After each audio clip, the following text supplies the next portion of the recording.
Hello everybody, welcome back to Dominions 5. We're continuing our Let's Play of this tournament game, and I haven't been able to record in a few days. It's been, this is the last week or two have been over the holiday season, and I've also been a little sick myself. I'm on the mend, just a bit of a seasonal flu. But yeah, so I believe I'm on the correct turn. I looked quickly at the end of the last video, and it looked like Satis had finally declared war on Vanheim, and this turn, and I saw last turn they were on the fort, and this turn they've taken it. So this is turn 20, and I believe that is accurate. So let's go through the messages. So our dude with the Tude, our new prophet, has claimed the outer throne. We found a magic site here. Deep crevasse for another earth gem income. Okay, so Midgard had a mage in here, and I bet he's just retreating. Yep, poked him out, retreated to try to save the mage. And I guess let's just look. This was an empty fort, but here is Satis's army in all its glory. Banefire. He either does not yet have Enchantment 5. Yeah, he doesn't have Enchantment 5 yet, otherwise he'd be doing raised skeletons. Anyways, obviously he takes it. He still takes a lot. Actually, how does he take? That's a surprising amount of casualties for a completely empty fort. I guess the long dead... Oh, it's just friendly fire from his mage's evocations. Huh. Yeah. I mean, for the long dead, that's just their skeletons. They just got... These are very disposable. But all these desert rangers and all this stuff, these living troops, this is friendly fire from his evocations. The thing about Banefire is nice. Decay is nice because it... for many kinds of mobs, as if we're playing like an MMO here. But for a lot of kinds of enemies, unless they have a naturally long lifespan, just one hit will guarantee the kill throughout the battle. Although they might live during the battle and then die at the end. But it's dangerous if you have it on a ranged unit, which can aim poorly. We have pig decaying weapons on our bless, but our crossbows are fairly accurate. But he is kind of... Actually, I'm curious, what is the accuracy on his mages? Just out of curiosity here. If we look at one of these, precision 10, yeah, very completely average precision. And he didn't take any precision buffs. Okay, anyways, let's look at some... So there's a battle here between Atlantis and TC. Or not much of a battle, actually. He's just taking some province here that just had some PD. And then here we have Agartha attacking Midgard from the other side. This is... Oh, this is not going to go well. Well, we'll see. So Agartha has a bunch of light crossbowmen. These are hard-hitting crossbows, but the troop has bad precision. However, it's in darkness, and these guys have dark vision. So that's good. And then he's got a bunch of Bakemono shows. I don't know if he recruited these or if it's barbs. Unfortunately, he's fighting versus Einhirs, which are... fantastic units. These are berserker dual wielders with high protection. So all the crossbow shots are doing is pissing these guys off. Literally, it's just making them go berserk. Because of the high protection. I mean, yes, it's armor piercing, right? But these are tough enough units that they're very unlikely to die to even 2 successful hits on a crossbow. So all it's doing is triggering the berserk, basically.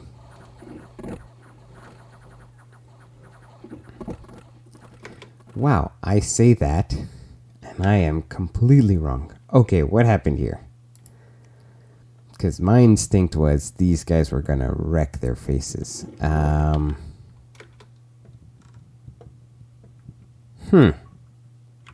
Oh, they're all starving is what's happening. Ah.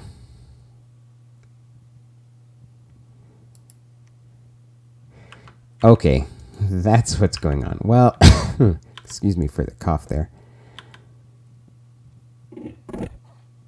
So they've lost... Yeah, okay, they took quite a few losses already.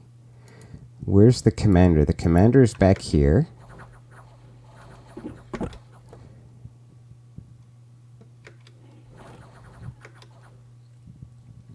Here's when they rout. All right, you know what? I stand corrected. I thought... I guess the numbers were... Yeah, okay, so let me rethink this, my position here. I was wrong. I mean, also the scripting here was not perfect from Midgard, although what was he expecting? I don't know. Okay, I take it back. So my thinking was... just this is a decent amount of DPS, but all it's going to do is going to trigger the berserk on these guys, and then once they get in range in melee, they're just going to chew through all these guys. But what actually ends up happening is they do take some attrition coming across. Now, of course, it doesn't help that they're starving. Let's be clear about that. But they take a fair amount of attrition as they make their way across, and then you see when they join in combat here. So right here, okay? So they've actually taken quite a few losses because the range here is so little that the low precision doesn't matter so much.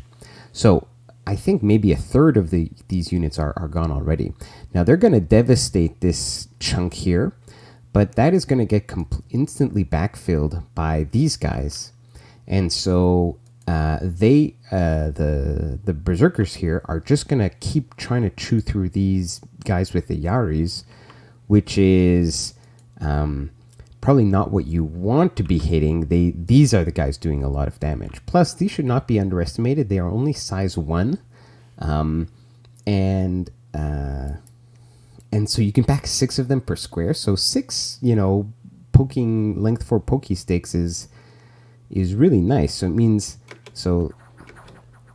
I don't know if they had the opportunity so much, but so what happens is, sure, they get one shot killed, but that's okay. These are like the attack density of this. Like one attack is going to focus on one square. It's going to kill a guy, but then you still have here. You see 6 units in one square. That's a lot. Well, it's a repel check that these guys have to do, and then if they fail the repel, they get poked once. But yeah, this is not a terrible kind of chaff to have against these berserkers. But more importantly, like you see, to me, if you don't have the Yaris here, I was thinking, oh, like for sure they'll just mop up the rest of the crossbows. But what actually happens is the Yaris fill in the middle here, and then these guys have to waste all their attacks mowing down these tiny size 1 guys. There's actually a large number of units here. It doesn't look though like it because they're all condensed into 6 per 1 square. So now that they're all stationary, these poor accuracy crossbows are just going to murder them in the next 2 volleys. If you didn't have this pile here and these berserkers were instead actually killing the crossbows, I think they would actually win the fight. So here we lose a few more, and then at this point, again, like all of their DPS is getting quote unquote wasted on this chaff here, and then they just have an HP rout at the end. So I stand corrected. I really underestimated both the positioning and scripting and just the value of these Bakemono shows. So anyways, yeah, he loses all of these units, which is unfortunate for him. Okay, let's take a look for fun. This is TC clearing. He got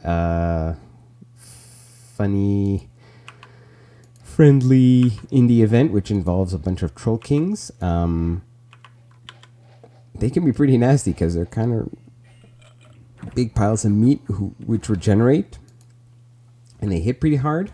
So it's easy to take a number of casualties. But he's done the usual TC thing, which is he's attacked. He distracted the main army with a part of his force, and then went and killed the commander to cause a rout with the rest. So he doesn't take as many casualties. Alm has pinged this throne. We don't really have this is not in our neighborhood, but let's just see. This throne has a great mother. So if you can like charm this, that would be fantastic. And this throne is not terrible to take. Solus and Long Dead would all be banishable. These guys regenerate. You need a fair amount of DPS, but they don't have a ton of protection. These are just big piles of meat. So if you just, once you're in the mid game and you've got like a pretty high DPS kind of army, this is definitely doable. And we've got death and a flame helmet. Wow, this is pretty sweet. Like, it's not trivial to take, but it's doable, and the rewards are potentially nice. You can get a nice booster item here, and if you waited until you could charm, then this would be a huge get. Anyways, and then we looked at this. All right, let's look at the rest of our turn here. We finished the fort construction here. I'm a little bit ahead of this in real life, so I'm going to try to catch up in this recording session here.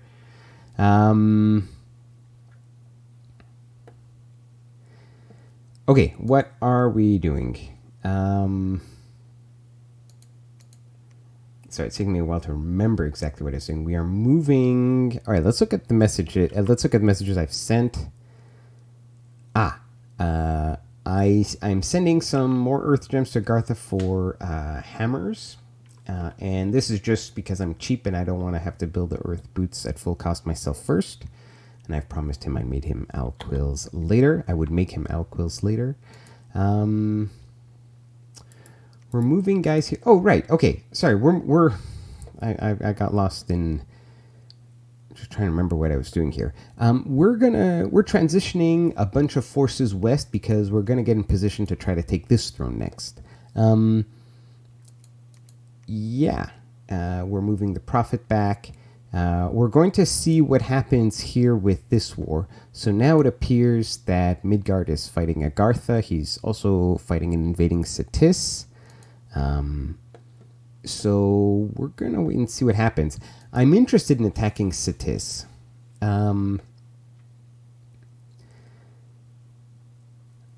I feel like I'm not quite where, like, I would like to be at Alteration 4 at least, to have, like, Wind Guide to go with my Flaming Arrows.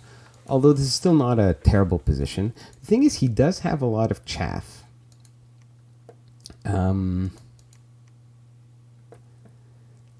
Like, I want to, now that I've taken this throne, and that Cetis has taken this, I kind of want to solidify this. One of the issues I have is that while I do have naps with my neighbors, if one of them were to attack me after I declared war on Cetis, I want to have like some way to, to put up a bit of a fight. And one of the issues here is that I've heard rumors that Alm wants to attack Agartha. So while there is conflict here, this conflict might peace out when this conflict starts. And then what happens if I attack Cetis? Cetis decides to peace out with Midgard here. Now I'm fighting this war. Maybe TC and Midgard fight it out, but I could also just as easily become a target here. I have a nap currently with TC, but Midgard has no agreement with me, right? And so if he all of a sudden finds himself with the tables turned and no particular enemy, if I'm fighting Cetis, I would be a logical target because he had this. I want to take this. He'd want to take it from me. anyways, I have another thing that I can do now, which is to go for this turn. So we're going to do that. And we're going to keep working towards our main research objectives. Let me just load up the next turns. Actually, I think I'm missing one turn because I was moving and I played this turn on my laptop, I think. So we have to skip ahead to turn 22.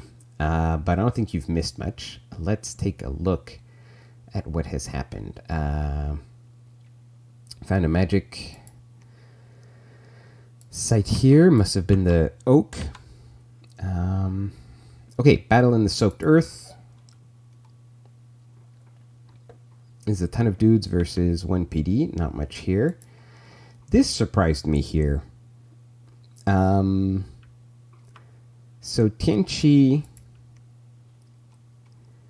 attacks Atlantis in the Throne Province.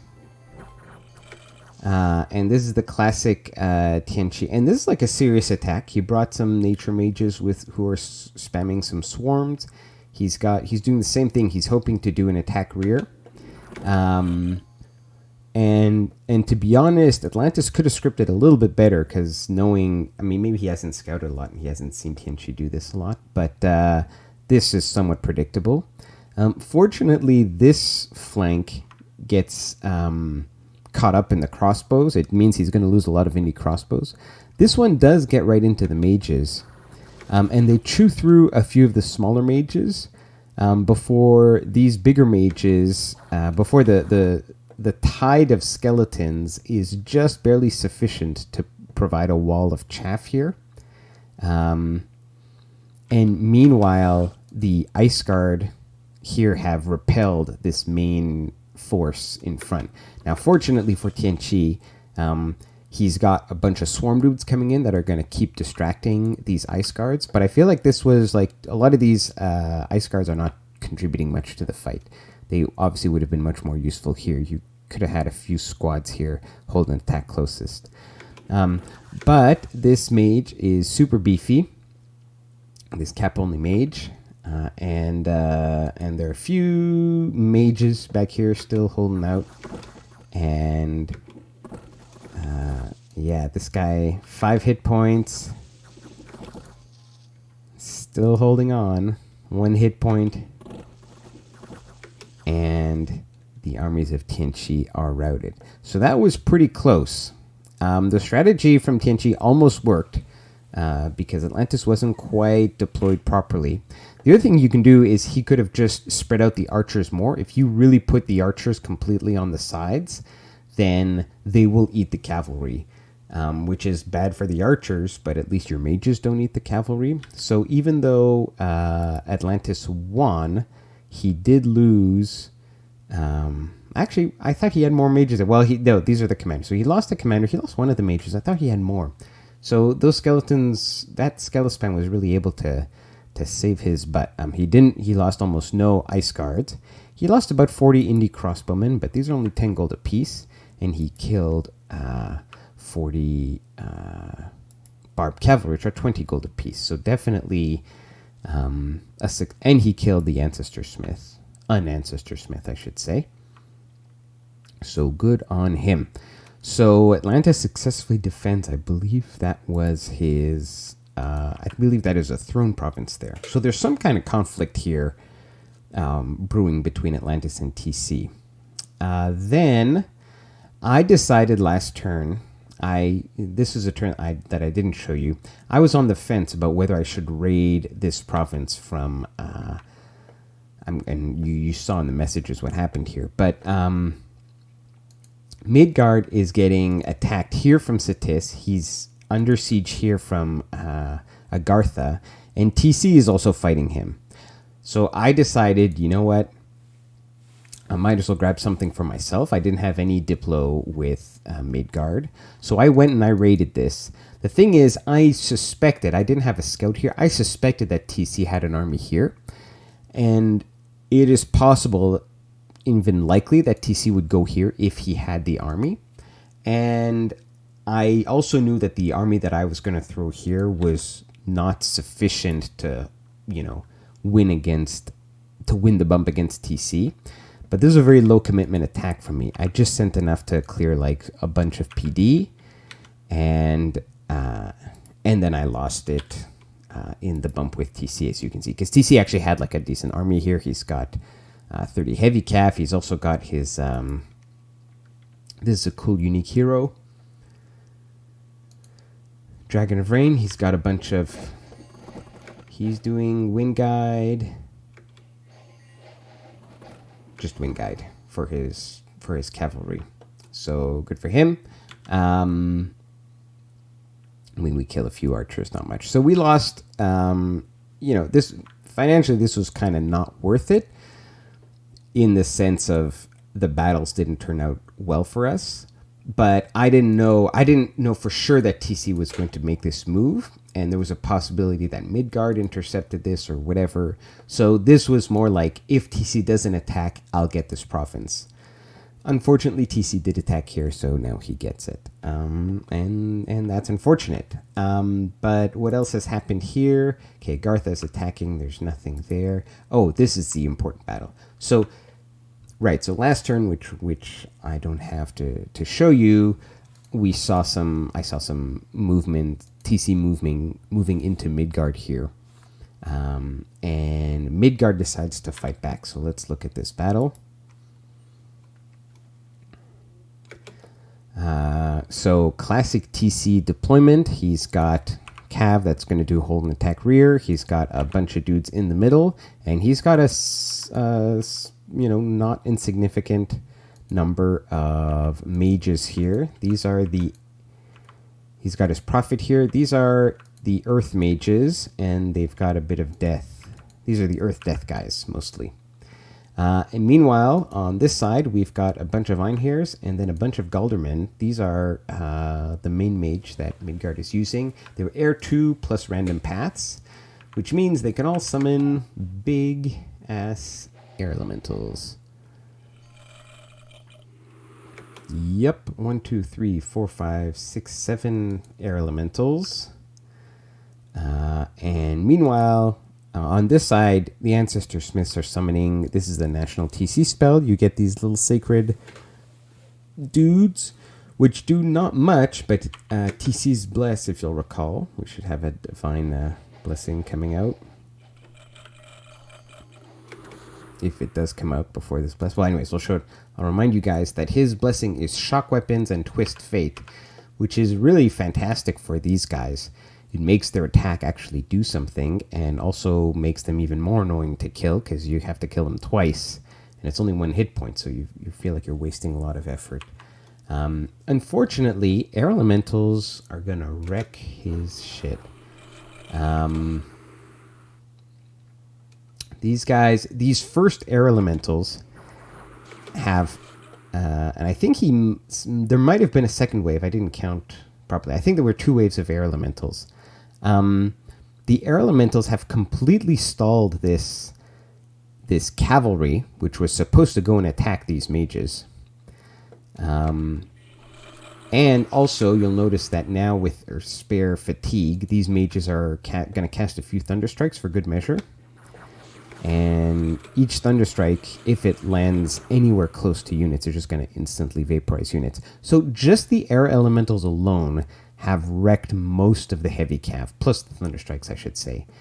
And the heavy cav haven't done its job, which is to go kill the commanders and mages to cause a rout. So now they got to deal with the big pile of berserkers that are about to run into their faces. And honestly, even without the berserkers, these air elementals are just wrecking and killing, and they fly, so they're going to kill all these mages. Just a complete disaster here.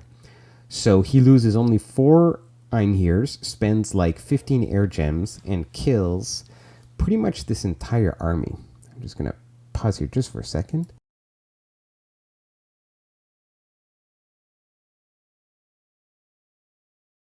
Excuse me while I coughed.